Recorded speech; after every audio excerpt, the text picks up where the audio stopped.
Buenas tardes a todos y a todas.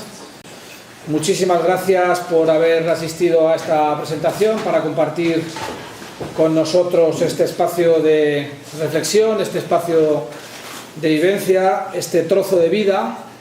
que en esta tarde del mes de enero tenemos el privilegio de compartir con Marcos Ana. Quiero comenzar, y además no puedo comenzar de otra manera porque yo creo que entendemos gran parte de los que estamos en esta sala que es políticamente imprescindible,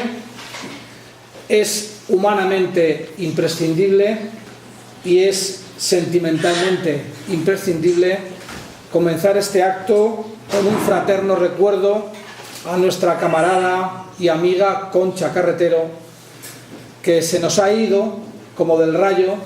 hace escasas fechas. Los que tuvimos la suerte y el privilegio de poder compartir vivencias, experiencias, momentos con Concha,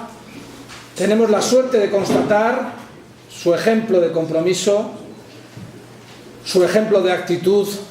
su ejemplo de entrega y su ejemplo de humanidad.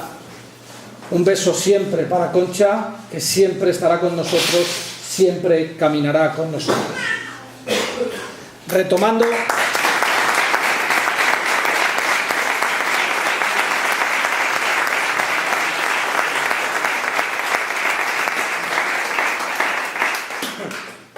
he de pedirles disculpas por anticipado porque determinadas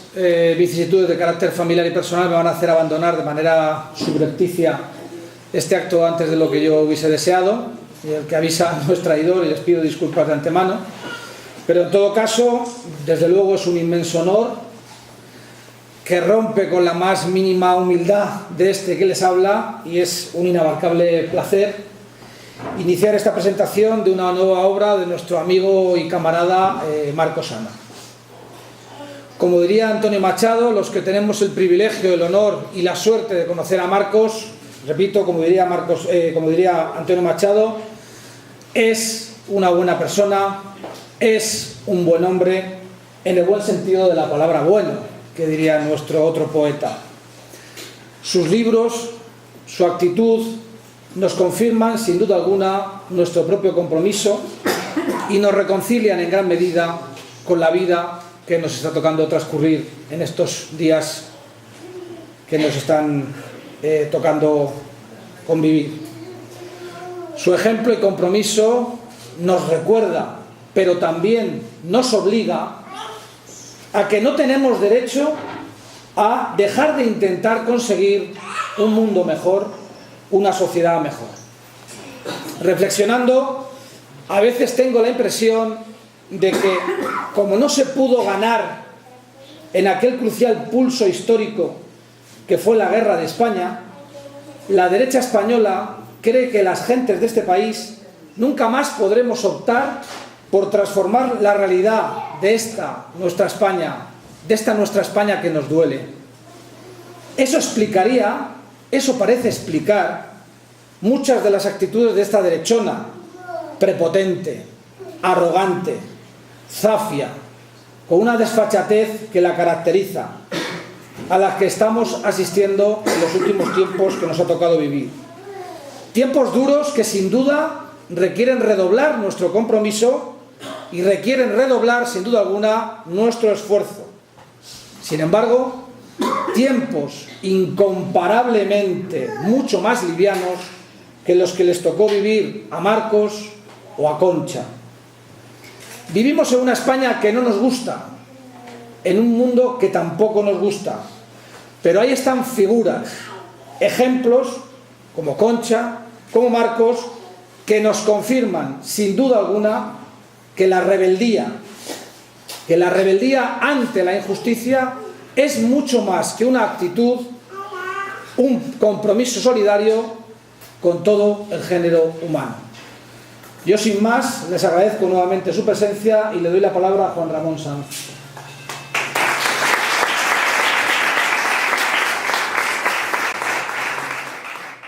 Buenas tardes, gracias a todos, insisto, Juan Antonio. Antes de que se vaya, para que permanezca durante un momento la presencia de los comunistas jóvenes, porque aquí lo que hay son 3 jóvenes comunistas en el sentido más amplio de la palabra, con la apariencia que el paso de la historia nos ha dejado. Y Juan Antonio, pues es un exponente de lo que hoy puede ser una izquierda con ímpetu juvenil. Yo lo primero que resaltaría es que el libro de Marcos se llama Vale la pena luchar, no se llama Valió la pena luchar, porque creo que esa es la clave de esta obra, porque es una obra, naturalmente, de un luchador. Conocéis la biografía de Marcos, yo no voy a hacer una glosa en ese sentido, de un luchador que sigue empeñado en la necesidad de luchar contra el sistema, contra el gobierno, en primera instancia, que en este momento sigue significando la opresión para el género humano y para nosotros como ciudadanos de este país en concreto. Y esa proyección de lucha no queda en una retrospectiva biográfica. Todos los libros de Marcos, naturalmente, tienen una importantísima carga biográfica, pero es una biografía que lo que viene es a apoyar propuestas de actuación y de acción para este momento, de forma que este libro no es simplemente la biografía política y la biografía de un luchador, sino que es la biografía de una persona que sigue sintiendo la necesidad del comunismo, de ser comunista, y que hace propuestas concretas a la situación que en este momento vivimos. Por lo tanto, es un libro joven, es un libro útil para los jóvenes en sentido biológico en este momento, en este país que nos ha tocado vivir. Y esto se apoya en el propio contenido del libro, no es una presunción por mi parte. Yo no voy a hacer aquí una lectura de párrafos que me parecen muy expresivos del libro, pero sí que voy a, en fin, mencionar entre elementos biográficos interesantísimos para la memoria democrática de este país tan maltratada en los últimos tiempos, parte de la temática que él aborda y para la que él tiene propuestas concretas de acción política y de acción individual y sobre todo de acción colectiva en este momento. Nada más y nada menos que Marcos nos habla de la lacra del individualismo, de cómo el sistema, de cómo el capitalismo, de cómo el neoliberalismo a nivel global y también en este país de una forma desaforada últimamente está convirtiendo al ser humano en un canario, en una celda sin posibilidad de arrimarse más que los barrotes de su propia celda y no ver que en la jaula de al lado hay otro individuo como él que sufre lo mismo y que hay que trabajar con todos juntos. Habla naturalmente del capitalismo y lo describe perfectamente en el sentido de su capacidad destructora del ser humano, de su prepotencia en momentos en que es hegemónico a nivel mundial. Habla de la necesidad, él dice lo común me parece una expresión importante, lo colectivo, lo común, habla de la necesidad de recuperar los valores de lo común, de lo que nos afecta a la mayoría social, que es la única forma de que con esa acción común se puedan transformar las cosas. Habla del dinero en el sentido del elemento perverso que siempre fue, pero que en este momento ha llegado a ser el oráculo, el dios por el que se generan los mecanismos de individualidad y por el que toda la historia de la humanidad en los últimos, yo diría, los últimos 30, 40, 50 años y especialmente desde el triunfo del neoliberalismo en Europa y en Estados Unidos a partir de la caída del socialismo real, de las políticas thatcherianas, de los mensajes de los economistas neoliberales y de cómo eso ha calado en el mundo, y solo queda ya un valor, y ese es el valor del dinero, y ese valor es el valor contra el que hay que luchar como valor único que gira, que determina la vida de la gente. Habla de la cultura en lo que ha llegado a ser la cultura, que también gira en torno al dinero. La cultura es hoy mercantilismo puro y duro, y hoy lo que se vende, lo que se promociona, lo que está en el marco de la cultura oficial, oficiosa, en los grandes almacenes y en las pequeñas librerías, es aquello que da dinero porque se promociona como tal para que dé dinero. más allá de sus valores intrínsecos y de su capacidad de revulsivo, que es lo que la cultura debe ser como valor. Habla de Europa, y claro, habló de una Europa que es esa Europa de los mercados, esa Europa en la que muchos seguimos empeñados en construir, pero como Europa de los ciudadanos, como Europa de los pueblos, como Europa de la fraternidad entre los pueblos europeos y al mismo tiempo de la fraternidad con toda la masa de inmigrantes que vienen a intentar ganarse la vida en este continente, y habla de la necesidad de generar una nueva Europa, no la Europa que actualmente existe, que es la Europa del Fondo Monetario, de todos estos señores que se reúnen para determinar si sube o baja el IBEX, la prima de riesgo y todo eso. Un momento en el que además eso, cualquier ciudadano, por insensible que sea, por poco cercano que esté a los medios de comunicación un poco más especializados, simplemente con que vea la televisión, tanto la pública como las privadas, a la hora de los telediarios, se debería dar cuenta la farsa en la que estamos viviendo, donde todas las noticias se generan solo en este momento en torno a dos elementos. El primer elemento sería la inducción al miedo de la ciudadanía, meterle miedo por cualquier procedimiento, incluso por los más peregrinos procedimientos, como es la meteorología.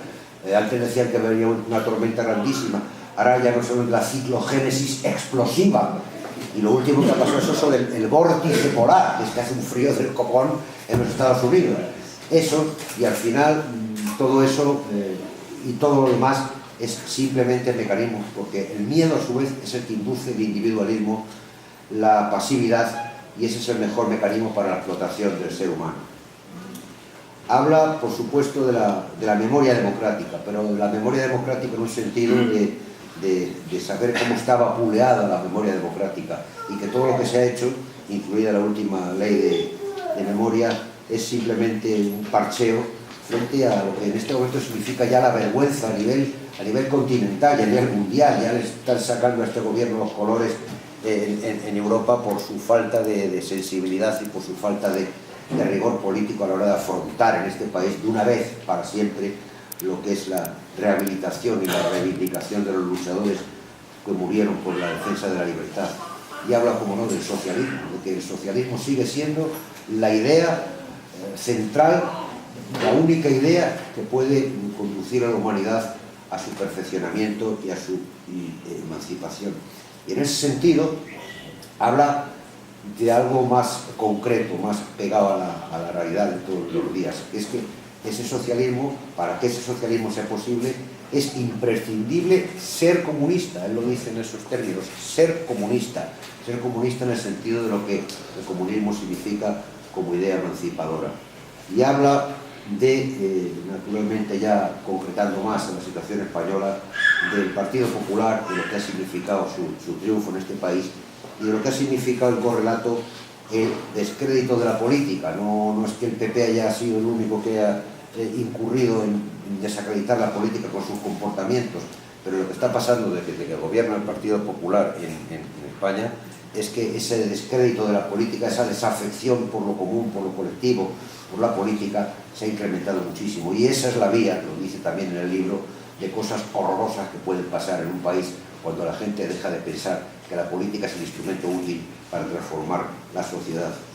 En ese sentido, se pronuncia radicalmente contra la pasividad a cualquier edad, en cualquier circunstancia y desde cualquier estrato social. Habla de que solo las ideas pueden salvar al ser humano, y finalmente nos dice que para que todo eso sea verdad, lo importante es que frente a la agresión que estamos sufriendo en este país en este momento, lo importante es organizarse. Yo creo que con esos mimbres puede hacer un gesto magnífico, capaz de transformar la sociedad, y ese es el empeño en el que Marcos Ana sigue trabajando, y en el empeño en que muchos seguimos trabajando políticamente para que eso pueda ser posible. Y todo eso yo lo resumiría en un solo verso de su poemario, un verso que es una palabra nada más, en un verso que él dice: vamos. Yo creo que eso es a lo que Marcos nos está llamando. Vamos, porque yendo todos juntos podemos. Nada más y muchas gracias. Le doy la palabra.